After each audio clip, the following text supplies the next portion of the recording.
Olá, boa tarde. Mais um programa Vitrine ao vivo pela nossa TV Vila Imperial. Comigo em nossos estúdios, iniciando o nosso início de tarde, professora Maria Celi Chaves Vasconcelos, diretora do Centro de Teologia e Humanidades, que hoje, no Salão Nobre, às 19 horas, lança um livro, Conselhos Municipais de Educação, Organização e Atribuições nos Sistemas de Ensino no Estado do Rio de Janeiro.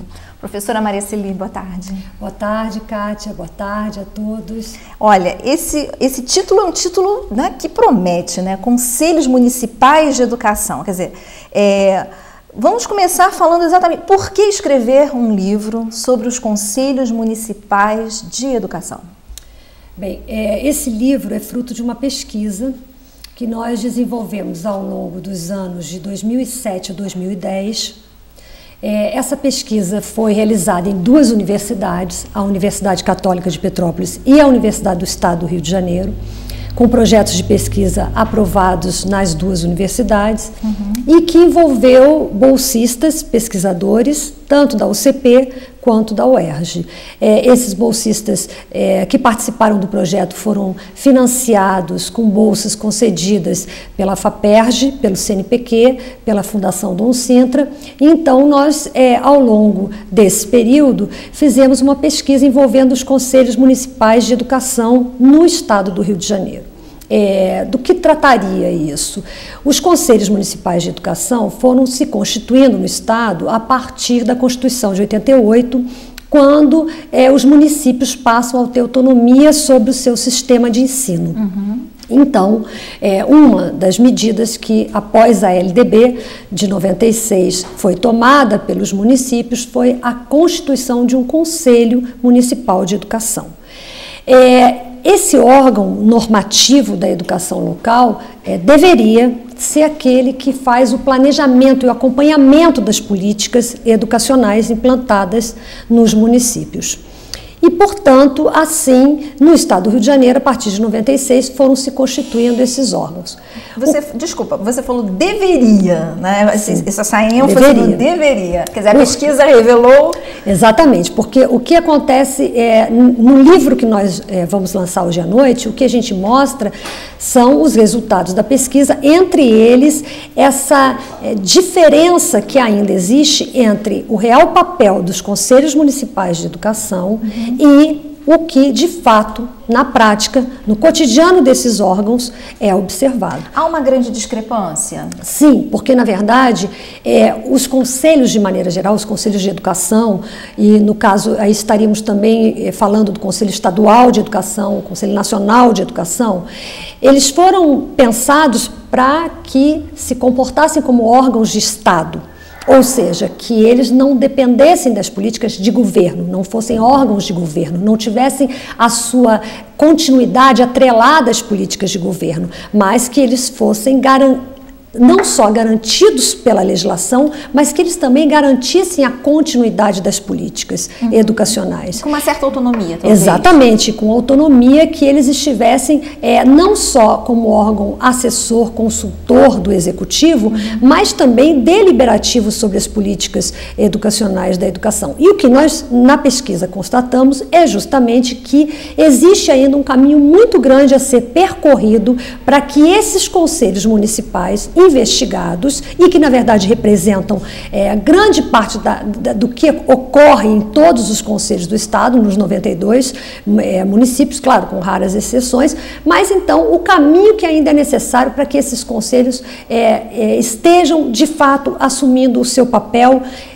em termos de planejamento das políticas educacionais locais. E aí, não sei se me corrija se eu estiver errada, existe uma questão que é uma questão política e estrutural, né, do papel dos conselhos, né, que é um aspecto político, e dentro desse, como nós estamos falando de municípios, o aspecto geográfico, demográfico, isso eu não sei se a pesquisa de vocês conseguiu perceber se isso interfere. Por exemplo, se vocês fossem fazer um mapa, né? Claro, o livro está sendo lançado hoje, né? Estamos todos curiosos para saber em que âmbito foi desenvolvida a pesquisa. Mas dá para identificar que quais os elementos que efetivamente interferem, talvez além do aspecto político?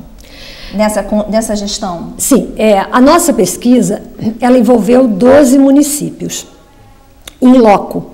Ou seja, na verdade nós trabalhamos com uma análise dos dados do SICM, que é o Sistema de Informações sobre Conselhos Municipais de Educação, do INEP, e que esse sim vai abarcar todos os municípios que têm conselhos municipais no estado do Rio de Janeiro. Mas, para além dessa pesquisa com dados estatísticos, a nossa pesquisa em loco foi realizada em 12 municípios, onde nós participamos do cotidiano desses conselhos para fazer essa observação e o relato da pesquisa.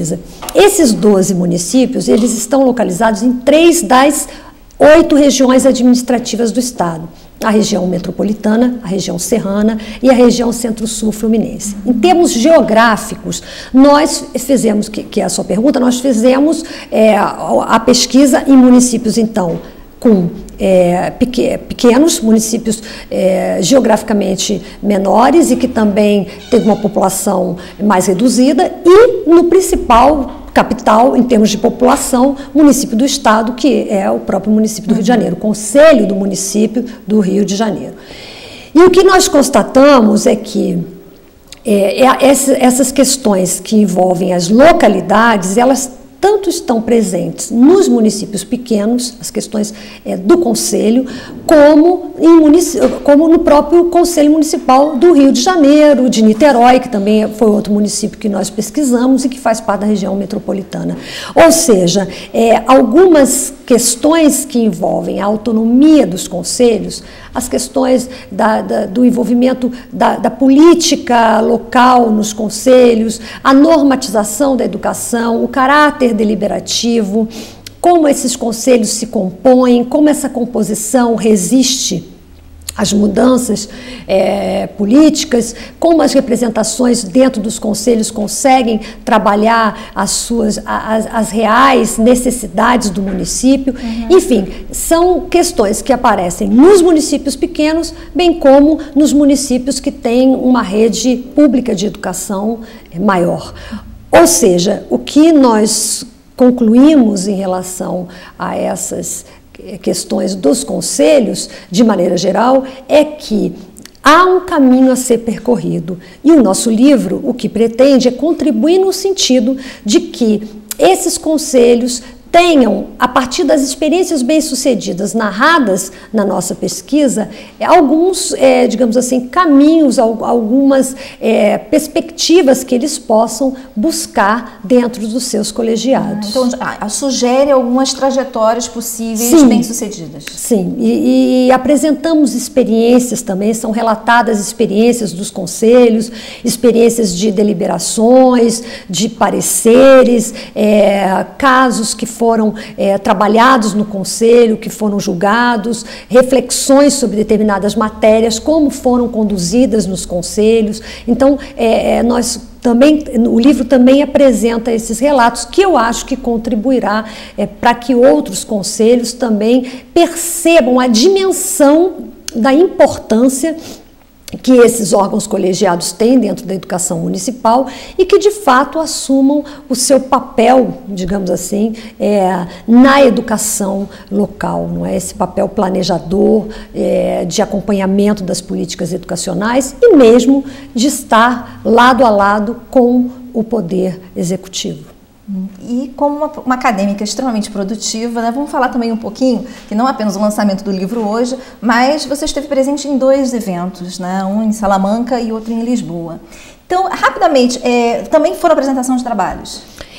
Agora em julho nós tivemos 2 eventos muito importantes na área da educação, especificamente na área da história da educação, que foram os congressos Ibero-Americano de História da Educação em Salamanca, do dia 2 a 7 de julho, e o Congresso Luso-Brasileiro de História da Educação em Lisboa, no dia 12 a 15 de julho também. E a UCP, assim como outras universidades, a UCP por ser aqui de Petrópolis, esteve presente nesses eventos com professores apresentando trabalhos, e entre eles eu também apresentei um trabalho em todos os 2 eventos. E foram eventos com uma participação participação muito interessante.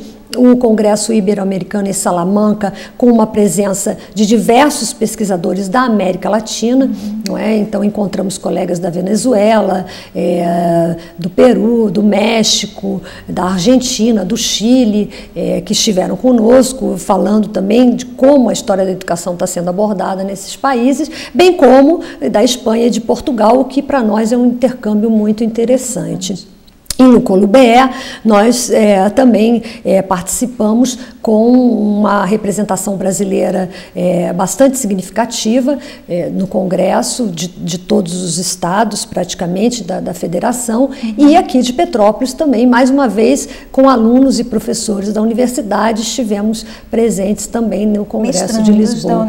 Ex-mestrandos, hoje doutorandos, que já estão em outros programas, inclusive de doutorado, e que apresentaram trabalhos cujas pesquisas se iniciaram aqui na Universidade Católica de Petrópolis. Então, hoje, às 19 horas, inclusive haverá uma mesa redonda, né, professora Celia? Ela estará junto com a professora Berta, né? Que é a organizadora do livro também, a professora Berta do Vale, e que é a organizadora deste livro, né, também coordenadora da pesquisa, e a mesa terá participação ainda do nosso reitor, o Padre Jesus Hortal, que vai contar também um pouco da experiência do Conselho Estadual da Educação, do qual ele foi membro conselheiro, o professor Rivo Giannini, que também foi conselheiro do Conselho Estadual de Educação, nosso professor, e a professora Márcia Alves, conselheira municipal de educação aqui de Petrópolis. Então, olha só, hoje às 19 horas, no Salão Nobre da Universidade Católica de Petrópolis, a professora Maria Celia estará, quem quiser